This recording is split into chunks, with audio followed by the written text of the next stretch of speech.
चलेक्षणम् विबुधवन्दितं स्वामिनाथ ते वपुरिहास्तु नो नित्यदर्शने मदनमोहनं प्रेमदोहनं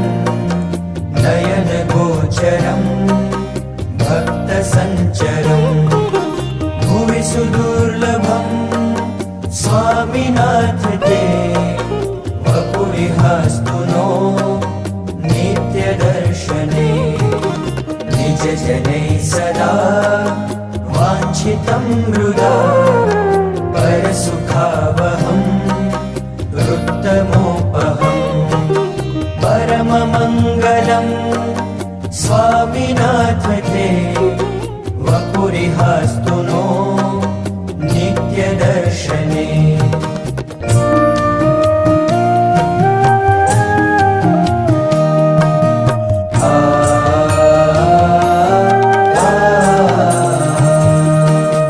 हृदयरोचनं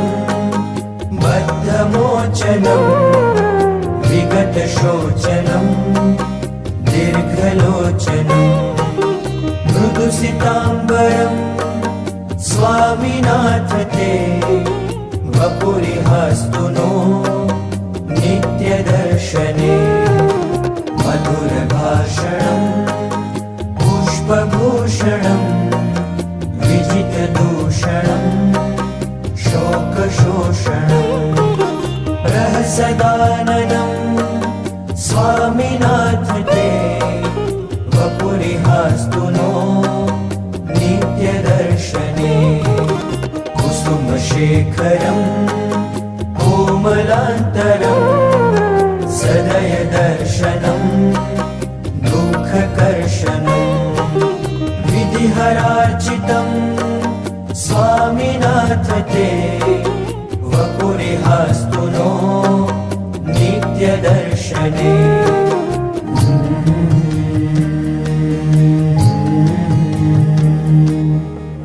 परमपावनं लोकभावनं कुटिलकुन्तलं पुष्पकुण्डलं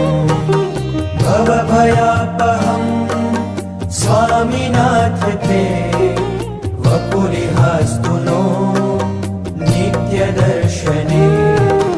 सकलसिद्धिभिः सर्वरुद्धिभिः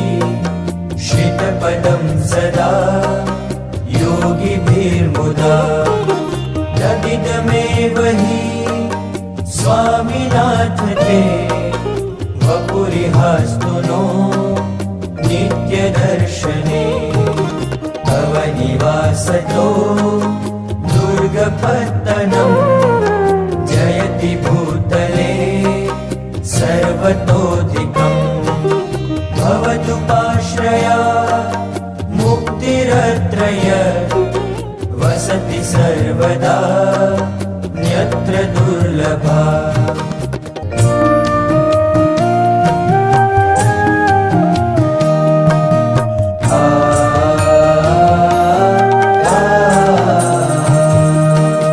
उपधदुर्वना घोरयौवना रसनवृश्चिका लोभलुब्धका बहुतरपदो भूरिसम्पदो मुहुरिह त्वया रक्षिता वयं प्रबलसंशया दुष्टसंश्रया मदभिलेषया कुत्सिताशया स्मरणसरिसृपान् मानकोणपान् मुनिपते वयं रक्षितास्त्वया